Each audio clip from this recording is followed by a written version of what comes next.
Hello students, in this video I will continue the chapter environmental issues. Yes. So the next one is the water pollution. Uh, Human beings have been abused the water bodies around the world by disposing into them all kinds of waste. Due to such activities of humankind, the ponds, lakes, streams, rivers, estuaries, and oceans are becoming polluted in several parts of the world. So, what is water pollution? Water pollution means undesirable change in physical, chemical, and biological characteristics of water is called water pollution. And the agent which brings about water pollution are called as a water uh, pollutant. What are the causes which is helpful for water pollution? The first one is the domestic sewage. A second one is the industrial effluents. Third one is the agricultural waste. In that, the agricultural waste like pesticides, insecticides, fungicides, chemical fertilizers, etc. If you consider the compositions of a wastewater, the wastewater it includes about 99% of means the water resource is about 99.9%, and impurities which is about 0.1%. This 0.1% impurities including suspended solids, example sand, silt, and clay. Colloidal materials, example fecal matter, bacteria, cloth, and paper fibers. Dissolved materials, example nutrients such as nitrate, ammonia, phosphate, sodium, calcium, etc. See, this is the composition of a wastewater. So, let us study one by one. The first one is the domestic sewage and its effects. About 0.1% of impurities make domestic sewage unfit for human use. Solids are relatively easy to remove. What is most difficult to remove are dissolved salts such as nitrate, phosphate, and other nutrients and toxic metal ions and organic compounds. Domestic sewage primarily contain biodegradable organic matter which readily decomposed by bacteria and other microorganisms, which can be multiplied using these organic substances such as substrates, and hence utilize some of the components of sewage. Microorganisms involved in biodegradation of organic matter in the receiving water body consume a lot of oxygen, and as a result there is a sharp decline in dissolved oxygen downstream from the point of sewage discharge. This causes a mortality of a fish and other aquatic animals. Domestic sewage and effects also includes sewage from our homes as well as from hospitals are likely to contain undesirable pathogenic microorganism, and its disposal into water without proper treatment may cause the outbreak of serious diseases such as dysentery, typhoid, jaundice, cholera, etc. This wastewater leads to the development of algal blooms, which causes deterioration of water quality and fish mortality. Mortality means a death rate.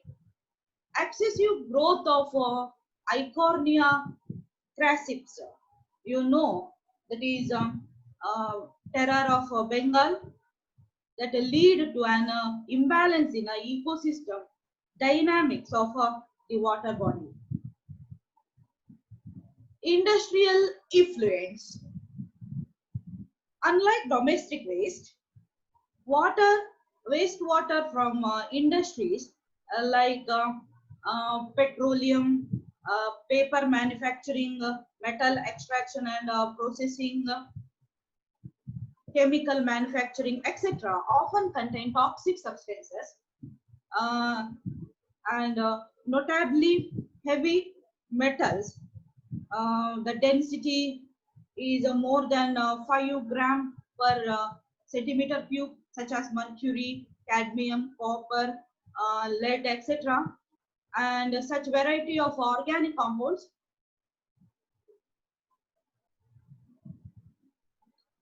Okay, so as I told you earlier, that is algal bloom. What is algal bloom? The presence of large amount of nutrients in a wastewater causes excessive growth of there's a planktonic or a free floating algae called an algal bloom, which imparts a distinct color to the water bodies. Algal bloom causes uh, deterioration of water quality and fish mortality.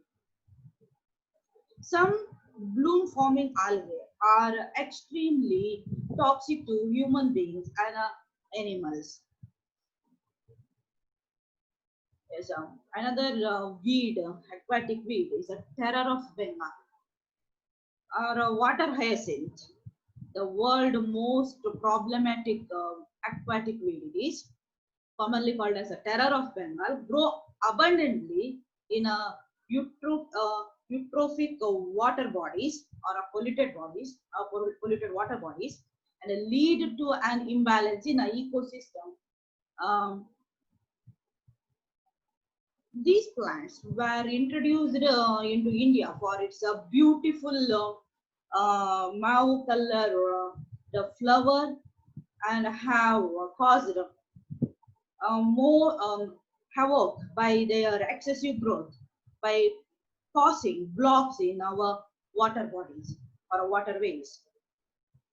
They grow faster than our ability to remove them, means which is very difficult to get rid of.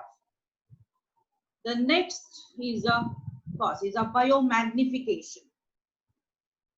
The biomagnification refers to increase in concentration of toxicant at a successive trophic levels. The few toxic substances often present in industrial wastewaters can undergo biological magnification or biomagnification in the aquatic food chain.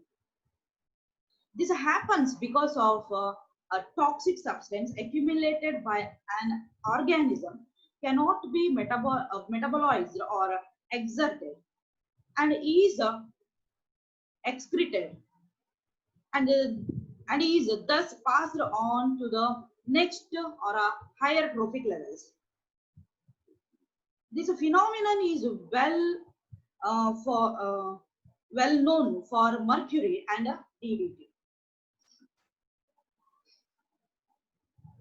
The following figure shows the biomagnification of DDT in an aquatic food chain.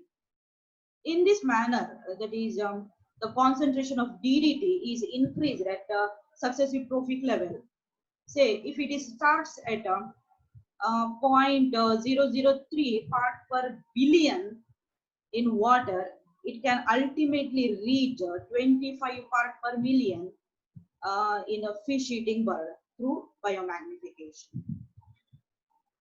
High concentration of a DDT disturb calcium metabolism in birds, which cause thinning of eggshells and their premature breaking, eventually causing decline in a bird population. See, this is biomagnification of DDT in an aquatic food chain. See, in a water body, the dissolved DDT is about 0.003 part per billion, and while next trophic level means the second trophic level, The mainly it is occupied by zooplanktons. The DDT level is about 0.04 part per million, and a third trophic level mainly occupied by small fishes.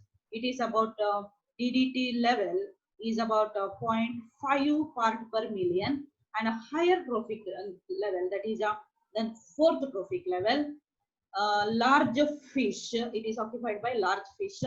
The DDT, biomagnification of DDT is about 2 part per million, and fifth trophic level, it is occupied by fish eating birds. The biomagnification of DDT is about 25 part per million. So the next one is the eutrophication. What is eutrophication? Eutrophication is the natural aging of a lake by nutrient enrichment of its water. In a young lake, means a fresh lake, the water is cold and clear, and which is supporting little life, means smaller fishes, smaller insects which is present in that young lake. With the time, the streams draining into the lake introduce nutrients such as nitrogen and phosphorus, which encourage the growth of aquatic organisms.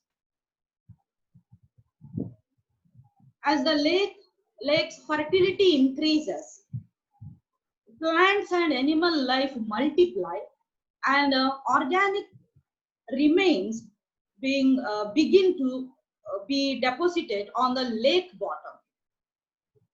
Over the centuries, as silt and organic debris pile up or accumulated, the lake grows shallower and warmer, with warm water organisms supplanting those that thrive in a cold environment. Marsh plants take root in the shallow and begin to fill in the original lake basin. Eventually, the lake gives way to large masses of floating plants called as the floating plants are called as bog, finally converting into land.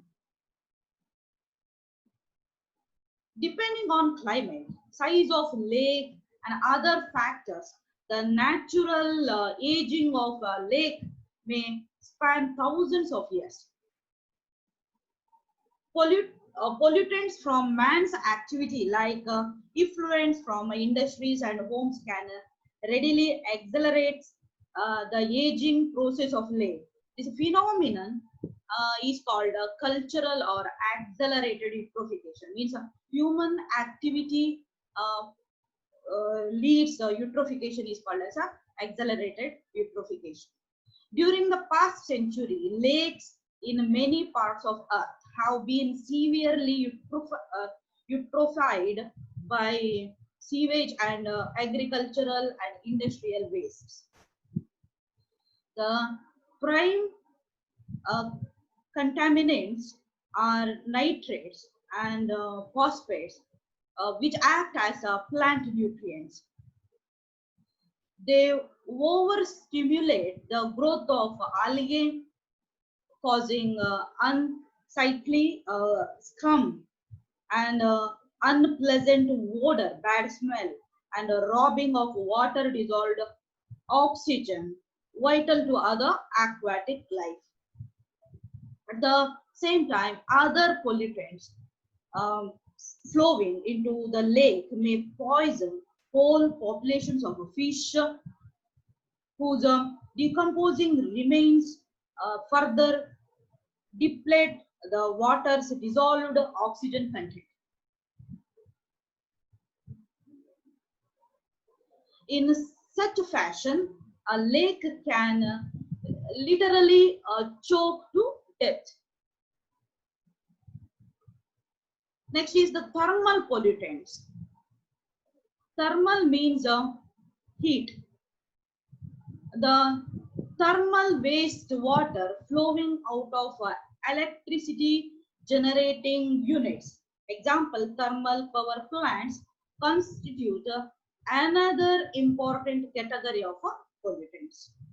Thermal wastewater eliminates or reduces the number of organisms sensitive to uh, high temperature and may enhance the growth of plants and fish in extremely cold areas, but only after causing damage to the indigenous flora and fauna.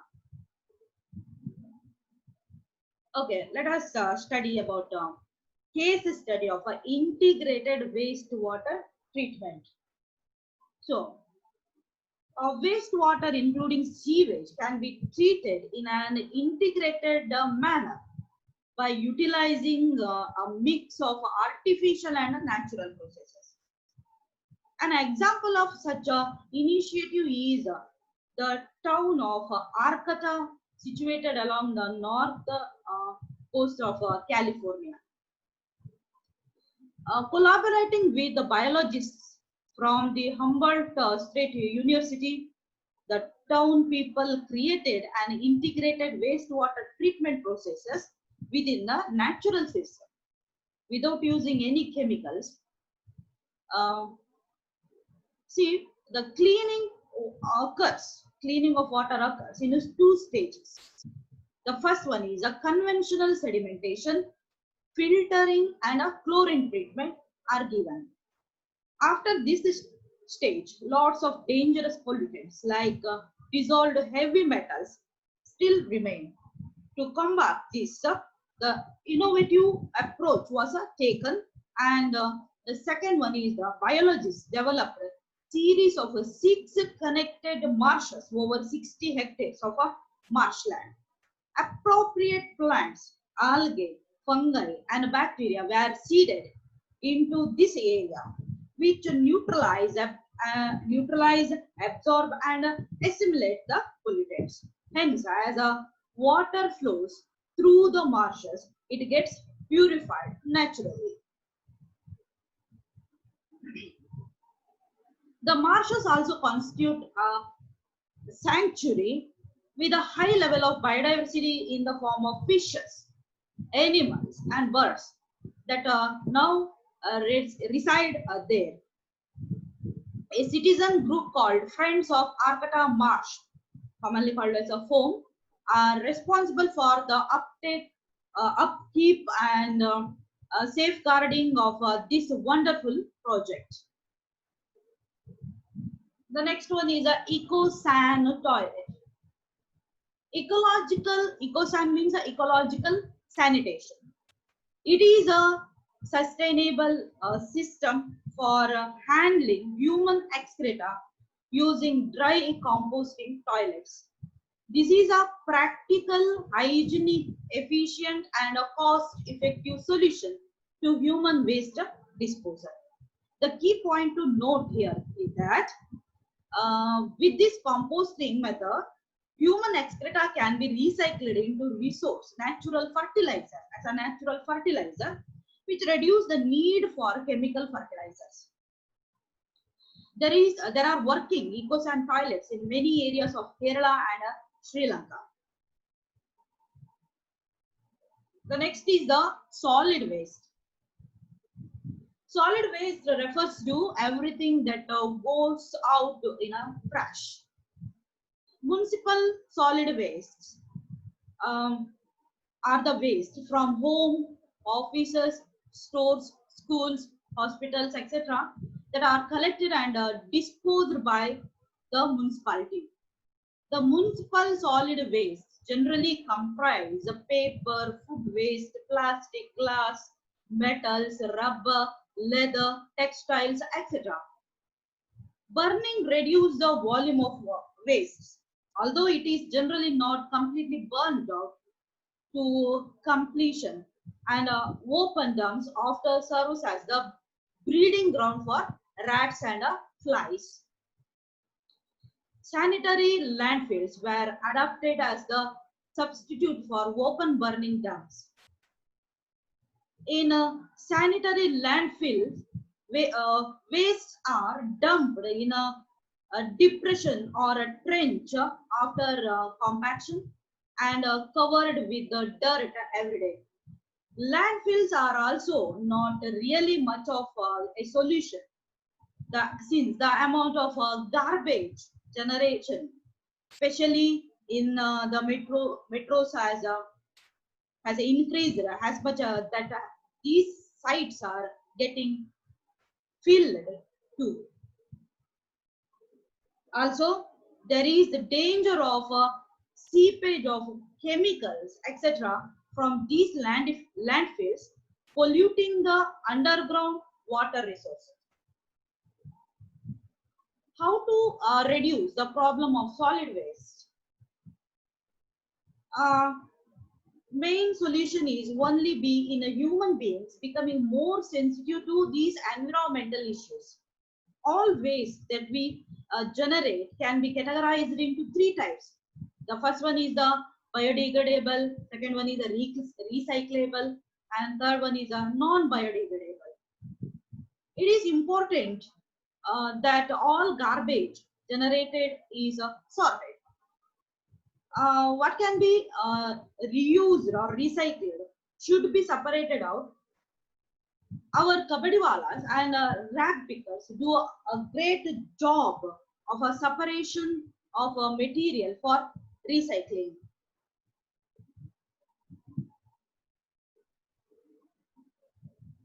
The biodegradable materials can be put into deep pits in the ground and be left for natural breakdown. That leaves only non-biodegradable to the disposed of.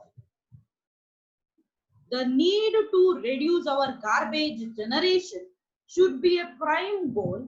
Instead, we are increasing the use of non-biodegradable products.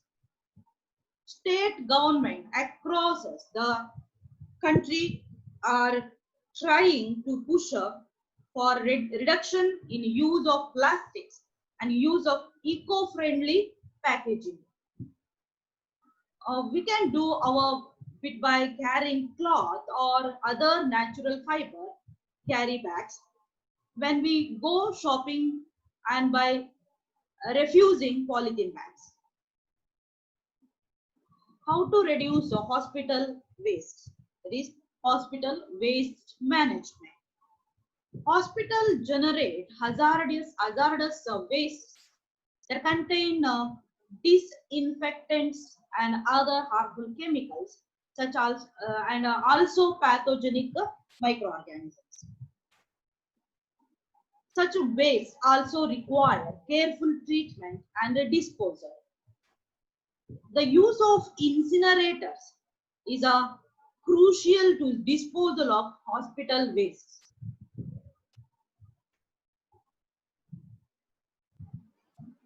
Okay, students, the remaining topics will be discussed in a next video. Thank you.